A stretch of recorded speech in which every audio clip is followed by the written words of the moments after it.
The past 100 years have transformed and molded Tacoma with many triumphs and challenges. Hundreds of thousands of people have walked Tacoma's streets, participated in boom times and bust times. Promises kept and promises broken, stories shared and tears shed.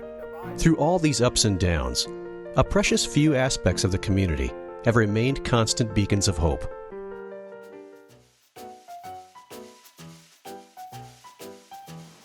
Around the turn of the century, the lure of lumber and maritime jobs made Tacoma a magnet for transient men. Unfortunately, many of these jobs never materialized, and in 1911, world-renowned evangelist Gypsy Smith recognized the city's plight. He had just concluded a Tacoma-wide campaign. Before leaving, he challenged a group of business and spiritual leaders to start a mission. In answer to that call, a small group of compassionate Tacomans from many of the area's prominent churches raised funds, recruited volunteers, and rented a hall on 14th Street between A Street and Pacific Avenue to serve food and offer shelter to these men. The mission officially opened its doors on March 11, 1912, under the name the Tacoma Commons Mission. Upon hearing this news, Gypsy Smith wrote a letter saying, "I'm always glad to have news from Tacoma, but none has cheered me more than the last, telling me of my blessed child, that mission which keeps the fire burning in your city." From the very beginning, the focus of the rescue mission has been on touching the lives of individuals. Like this man, interviewed by a Tacoma Times reporter outside the mission in 1913. What is life like? Lived on the streets? It isn't much like life. When you once find the way to do it, you learn that the only way to live is to live right. But it's hard to live right for the man who hasn't learned how. In 1914, another mission client was recorded as saying, "Take the advice of a dry town habitual drunkard who's been in jail in every large city the country over. 20 years ago, I was driven from home by drink. From that day to this, I've never seen anyone belonging to me, all because of my sin. At this little mission, I was cured." In 1915, the Tacoma Commons changed its name to the City Rescue Mission and became officially incorporated. Mission volunteers carried out all the work, providing hot meals, warm beds, and clean clothing. 10 years later, in 1925, the mission began the first of many expansions by adding a jail chaplaincy program at the Pierce County Jail, providing counseling and religious services for inmates and their families. Early on, the mission began a tradition of identifying and responding to needs.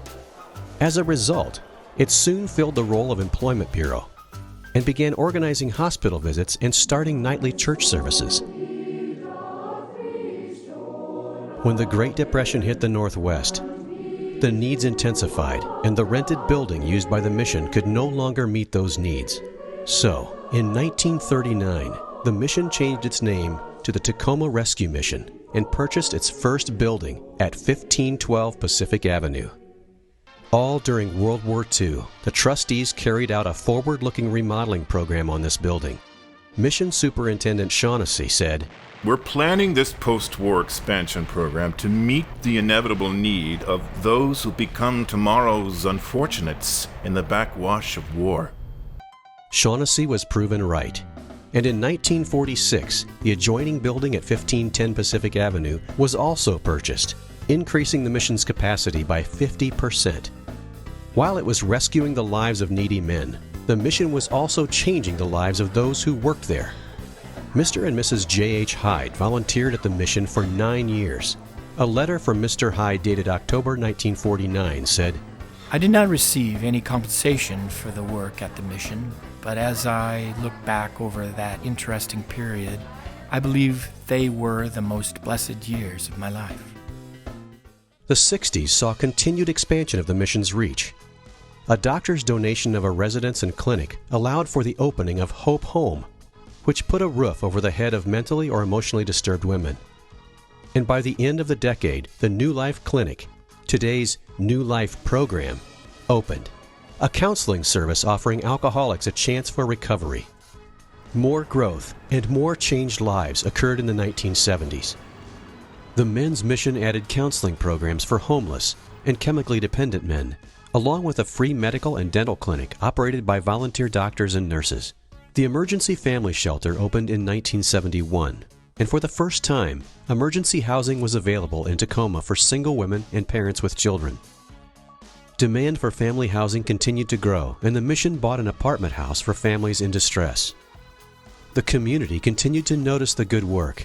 In 1979, a News Tribune reporter spent Thanksgiving at the mission and wrote, It was not a line of misfits, drunks, and winos. It was mostly men in hibernation, holding up for the winter until their jobs open up again next spring. The article quoted Joe, a 39-year-old mission client. A man shouldn't have to live like this. There's no work out there now. A low-paid laborer has nothing to live on after the job runs out. A man shouldn't be degraded because he can work only with his hands. In 1982, the mission's New Life Drug and Alcohol Rehabilitation Program was formalized, and the mission continued to build programs and facilities to help lift people to self-sufficiency. A News Tribune article from July 23, 1988, on the first New Life program graduation quotes, Jim Hawley, a 34-year-old former heroin addict, found God and sobriety during his months in the New Life program. He said simply, I found something to live for. In 1988, a youth department was added, as well as The Inn, which provided advocacy for street youth and a place for them to retreat from street life. The Challenge Learning Center also opened in the 80s, offering adults literacy education, GED preparation, and more. These efforts caught the attention of the national magazine The Saturday Evening Post, which wrote, The Tacoma Rescue Mission does outstanding work in helping people help themselves. In more recent years, the mission has continued to grow and serve the needs of the community. The downtown Tacoma campus opened in 2001. In 2010, the Adams Street Family Campus opened with 16 family-size apartments and 20 emergency shelter rooms for women and families in need. 2011 held another official name change, from the Tacoma Rescue Mission to the more inclusive, the Rescue Mission.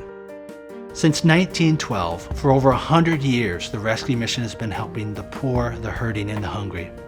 It started out as a small endeavor a century ago, and now it's become obviously a very big endeavor.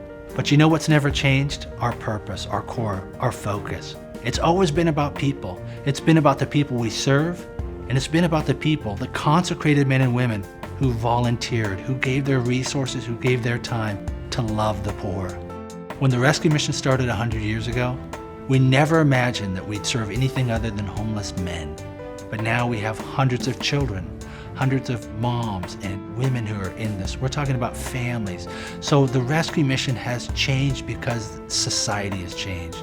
And now we're having to reach different kinds of people in different ways. But our core purpose remains the same, to help the hurting, the homeless, and the lost.